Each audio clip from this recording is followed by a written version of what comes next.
don't remember the fire, not really. I remember the heat, the way it felt like the air itself was turning into solid glass, shattering against my skin. I remember a scream, my sister's scream, tearing through the roar of the collapsing roof. Run, Leo, don't look back. But I did look back. I saw the beams come down, separating my life into a before and an after. I woke up days later in a shelter, covered in soot that wouldn't wash off, just another lost black boy in a system that didn't know what to do with him. I was 8 years old. I had no name, no history, and no family. Until the Millers found me.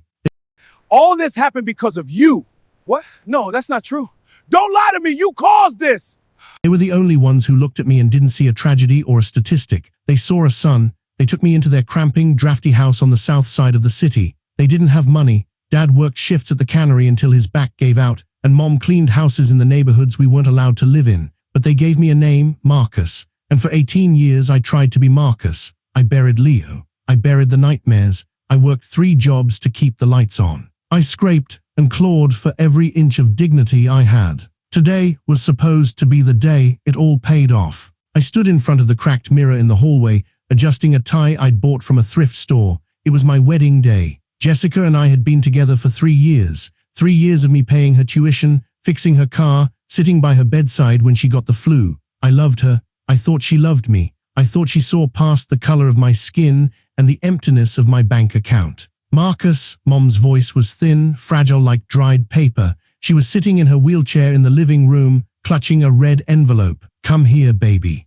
I walked over, kneeling beside her. The house smelled like old wood and bleach, the smell of being poor but proud. This is for you, she whispered, pressing the envelope into my hand. It's not much, just a few hundred, but we want you and Jessica to have a nice dinner. My throat tightened. I knew exactly where that money came from. It was their medicine money. Mom, I can't taking this. You need it. Take it, Dad grunted from his recliner, his face gray with fatigue. You're a good man, Marcus. You deserve a good life. We already signed the house deed over to Jessica's folks like she asked. The dowry, it's done. We just want to see you happy. That dowry, it ate at me. Jessica's mother had demanded it. If you want to marry my daughter, bring assets. My parents had given up the only thing they owned, this crumbling house, so I could have a future. I swore to myself I'd work until my hands bled to buy it back for them. I love you guys, I said, my voice thick. I'll be back later with Jessica. We're going to celebrate.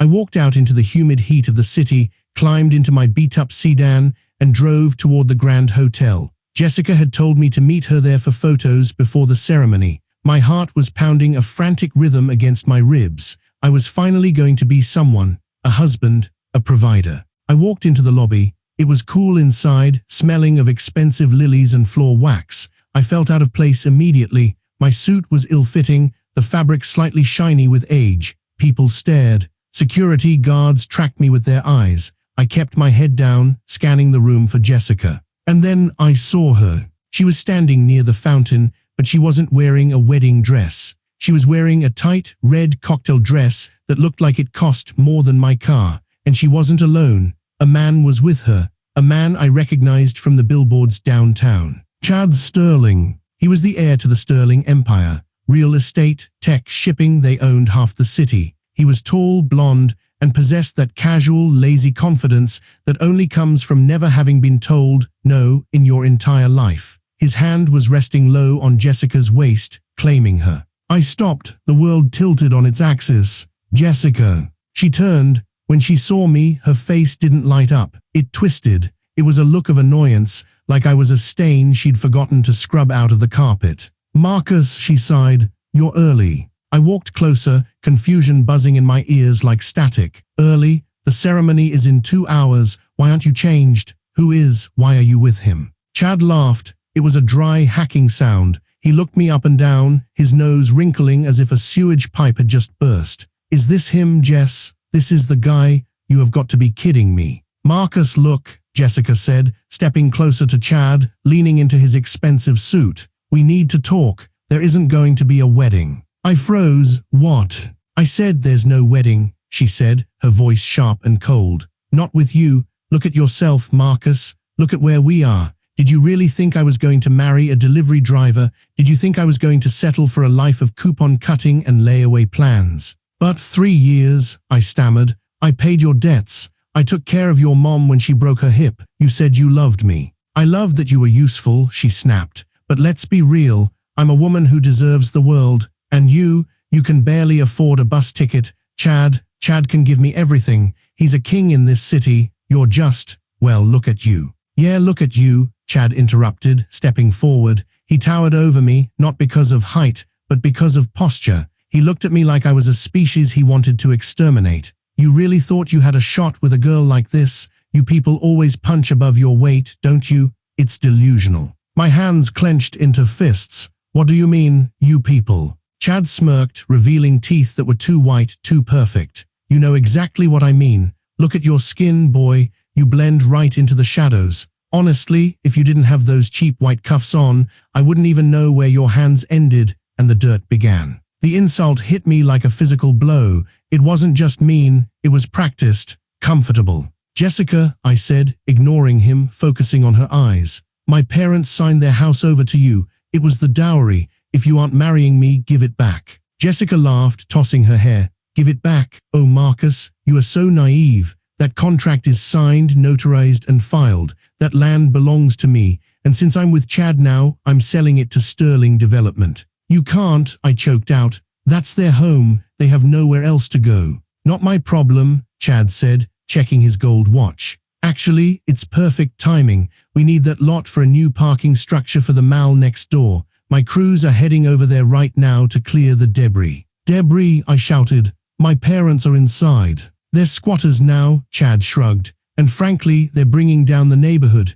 A couple of old, broke nobodies living in a shack. I'm doing the city a favor. We are bulldozing it today. I'll kill you. The words left my mouth before I could stop them. Chad's eyes lit up. He turned to the hotel security. Did you hear that? He threatened me. This aggressive animal just threatened my life. Get him out of here. 2 massive guards grabbed me from behind. I struggled, kicking and yelling, but they were too strong. They dragged me across the marble floor. Get off me, I screamed. Jessica, how can you do this? Goodbye, Marcus, she called out, not even looking at me, her hand stroking Chad's lapel. Try not to get arrested on your way home. Oh wait, it's inevitable for your kind, isn't it? They threw me out the front doors. I hit the concrete hard, skinning my palms. The humiliation burned hotter than the sun beating down on my neck. People walked by, looking away, avoiding the angry black man on the ground. I sat there for a second, breathing hard, the taste of copper in my mouth.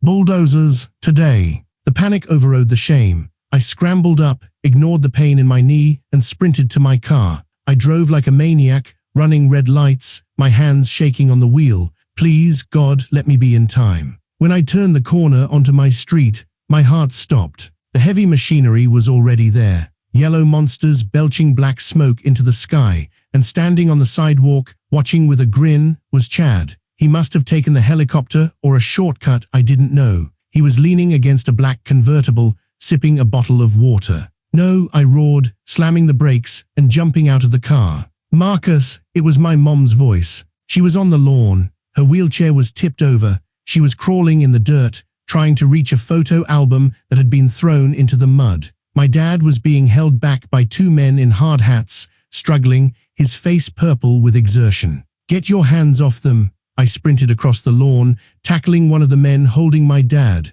We hit the ground, and I punched him once, twice. Get him, Chad yelled, sounding bored. Something hard struck the back of my head. A baton. I saw stars. I collapsed to my knees, gasping. 3 men surrounded me, kicking me in the ribs. I curled into a ball, trying to protect my head. Enough, Chad said. The kicking stopped. I looked up, blood dripping into my eye. Chad walked over, his shiny leather shoes stopping inches from my face. He crouched down, careful not to let his suit touch the ground. You really are persistent, he said, shaking his head. Like a cockroach, you stomp on it and it just keeps twitching. This is illegal, I wheezed. You have to give 30 days notice. Laws are for people, Marcus, Chad whispered, a cruel smile playing on his lips. Laws protect citizens. You, your livestock, you exist to serve us, and when you're useless, you get out of the way. Look at your parents. Look at them. He pointed to my mom, who was sobbing. That old woman looks like she smells like wet dog.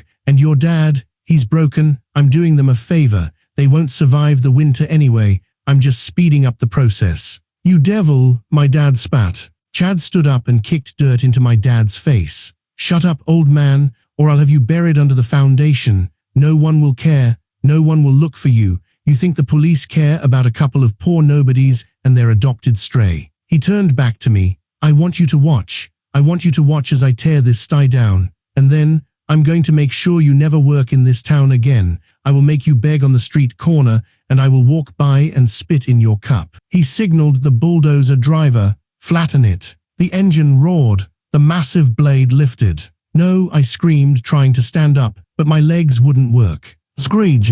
The sound of tires tearing against asphalt pierced the air. A convoy of black SUVs, heavy, armored, and sleek, swerved around the corner. They moved with military precision, blocking the path of the bulldozers. Chad frowned, shielding his eyes from the sun. What is this? Who invited the circus? The doors of the laid SUV flew open. A woman stepped out. She was stunning, sharp, cold, and radiating power. She wore a white business suit that cost more than this entire block. Her heels clicked on the pavement like gunshots. Behind her, a dozen men in dark suits and earpieces fanned out, their hands hovering near their jackets. She scanned the scene, the bulldozers, Chad, the thugs. Then her eyes landed on me. Her expression shattered. The cold mask dropped, replaced by a raw, terrifying intensity. She ran. She didn't walk. She ran toward me, ignoring the mud, ignoring Chad. Leo, she whispered, dropping to her knees beside me. Her hands, manicured and trembling, reached out to touch my face,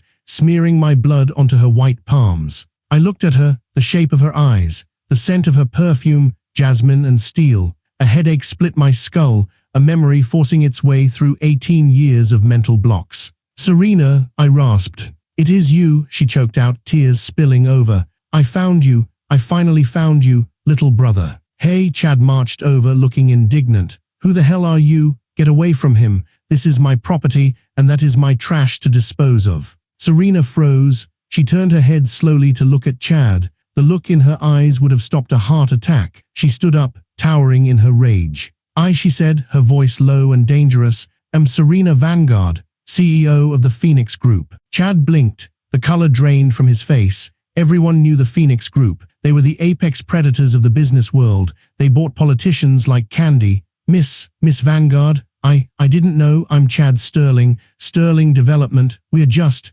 cleaning up the neighborhood, getting rid of the rats. Rats, Serena repeated. She took a step toward him. That man you just kicked is my brother. Chad looked from her pale, porcelain skin to my dark, bruised face. He let out a nervous, incredulous laugh. Brother, okay, good one. Is this a prank show? Look at him. Well, he's black. You.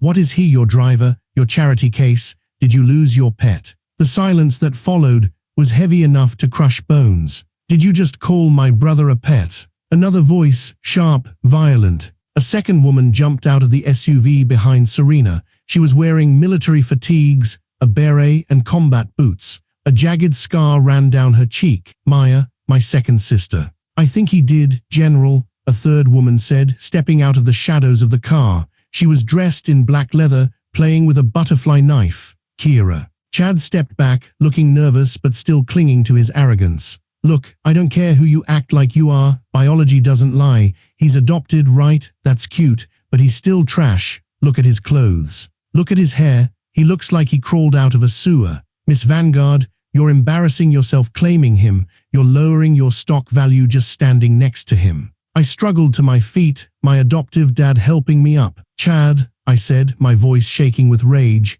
you can insult me, but you leave my family out of this. They aren't your family, Chad screamed, his face turning red. They're garbage, just like you. You belong in a cage, Marcus. A cage, that's where your kind goes. Greg. Something inside my mind broke. The seal that had been placed on my memories to protect me from the enemies of my birth family, it dissolved. The headache vanished, replaced by a cold, crystalline clarity. I wasn't just Marcus the delivery boy. I wasn't just a victim. I straightened my back. The pain in my ribs seemed to distance itself. I looked at Maya. Report. Maya's eyes widened. She recognized the tone. It wasn't the voice of a civilian. It was the voice of command. She snapped her heels together, saluting sharply. Commander, the Vanguard is holding position at the perimeter. We are awaiting your orders. Chad looked confused. Commander, what are you larping now? You think playing soldier makes you less pathetic? You're a delivery boy. I stepped toward Chad. You judged me by my skin. You judged me by my bank account. You thought because I was quiet, I was weak. You thought because I was poor, I was dirt. You are dirt, Chad yelled, pulling out his phone. Dad, get here now. The Phoenix group is here and they're crazy. They're claiming the squatter is their brother. Bring the private security. Bring the cops. He hung up and pointed at me. My father is coming. He runs this city. He'll have you all arrested. I'll have you thrown in a hole so deep the sunlight won't touch you. And then I'll burn this house down with you inside it. A stretch limousine roared down the street, followed by 3 police cruisers. The corruption in this city ran deep, and the Sterlings owned all of it. An older man, built like a bulldog in a cheap suit, stepped out of the limo. Mr. Sterling. He looked at the standoff and sneered. Serena Vanguard, Mr. Sterling boomed. You are trespassing. I don't care how much money you have in New York. In this town, I am the law. Get your people and your diversity hire brother off my land. Serena stepped forward, but I put a hand on her shoulder. No, Serena, this is my fight. I walked toward the Sterlings. The police officers put their hands on their holsters. Boy, Mr. Sterling growled, get on your knees. Apologize to my son for ruining his suit with your blood, and maybe I won't let the officers here practice their aim on you. Apologize, I said softly, for bleeding when you beat me. For existing in my sight, Mr. Sterling spat. You people are a blight. You bring down the property value just by breathing. Look at you. You look like you wash off in a gas station sink. You're disgusting. I looked at the police officers. You swore an oath to protect and serve. Is this who you serve? The police chief, a man with a thick neck and dull eyes, shrugged. Mr. Sterling pays our pension fund, kid. You're just a squatter. Hands behind your head, or don't. I haven't fired my gun in a while. Chad laughed, clapping his hands. See, Marcus. You have nothing, no power, no friends, just your delusions. Now beg for your life. I closed my eyes for a second, feeling the wind on my face. When I opened them, the delivery driver was gone. The Lord of the Vanguard had returned. Vanguard, I said, my voice carrying without shouting. Assemble. From the rooftops of the surrounding houses, shadows moved. Snipers stood up, locking their sights. From the end of the block, the rumble of heavy engines shook the ground. An armored personnel carrier smashed through the fence at the end of the street. But the real terror came from the sky. A stealth helicopter roared overhead, dropping ropes. Men in black tactical gear slid down, hitting the pavement with heavy thuds, surrounding the police and the Sterlings in seconds. They didn't hold standard rifles, they held military-grade hardware. Chad dropped his water bottle. What is this? I am the Lord of the Vanguard, I announced, stepping closer to Chad. The police officers backed away, hands raised, terrified.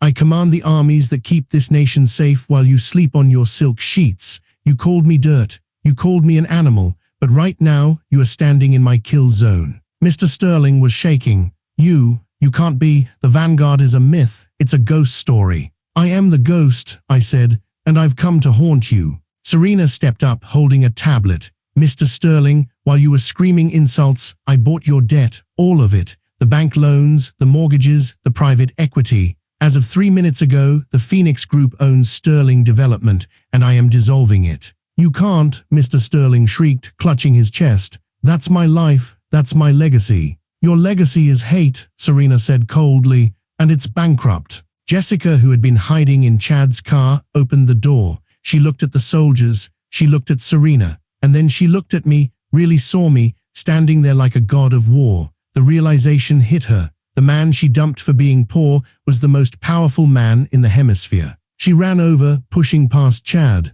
Marcus, baby. She tried to grab my arm. I pulled away, brushing off the spot she touched like it was filthy. Marcus, please, she cried, tears streaming down her perfectly made-up face. I was scared. He forced me. You know I love you. I did it for us. I wanted to get the land back for you. Stop, I said. My voice wasn't angry. It was just done. You stood there and laughed while they humiliated me. You mocked my skin. You mocked my family. You said I looked like I belonged in a cage. I didn't mean it, she wailed. I was just saying what he wanted to hear. That's worse, I said. You sold your soul for a purse and a title, and now you have neither. I turned to Maya. Arrest the Sterlings. Attempted murder, hate crimes, corruption, illegal eviction, and look into the chief of police too. I want his badge. No, Chad screamed as two Vanguard soldiers grabbed him. They didn't treat him gently. They slammed him face first into the dirt, exactly where he had thrown my mother. Get your hands off me. I'm rich. I'm white. You can't do this to me. He's the criminal. Look at him. I walked over to Chad, crouching down so our eyes met. He was spitting mud. You said I was beneath you, I whispered. You said I was the dirt you walk on. How does it taste, Chad? How does the dirt taste? You're a monster, Chad sobbed. I'm the king, I corrected, and you're just a bad memory. They dragged him away, his screams fading as they threw him into the back of an armored truck. Mr. Sterling was weeping, begging Serena for a job, for mercy. She didn't even blink. I turned back to the house. My adoptive parents were staring at me wide-eyed. Marcus, Mom whispered. Who are you? I knelt down, ruining my suit trousers in the mud, and took her hands. They were calloused and warm. I'm just your son, Mom. I'm just Leo. And no one is ever going to take your home again. In fact, I looked at Serena. She nodded, understanding immediately. We're going to build you a new one, I said. Right here, a palace. And Jessica's family, they're going to give you back every penny of that dowry plus interest. Jessica was still standing there, watching her golden ticket go to prison and her ex-fiancé turn into a ruler. Marcus, please. Go, I said, not looking at her. Before I remember that you're an accomplice. She ran. I stood up, surrounded by my sisters, my parents, and my army. The sun was setting, casting long shadows across the ruined lawn. But for the first time in my life, I didn't feel like I was hiding in them. I owned them. Welcome back, Commander, Maya said, handing me a clean jacket to cover my torn shirt. I put it on. It fit perfectly. It's good to be back, I said. The fire that had destroyed my past had finally burned itself out. The ash was gone. All that was left was the steel underneath. And God help anyone who tried to bend it ever again. If you really like our video that CEO and billionaire pretend to be broke, so please like, share and subscribe.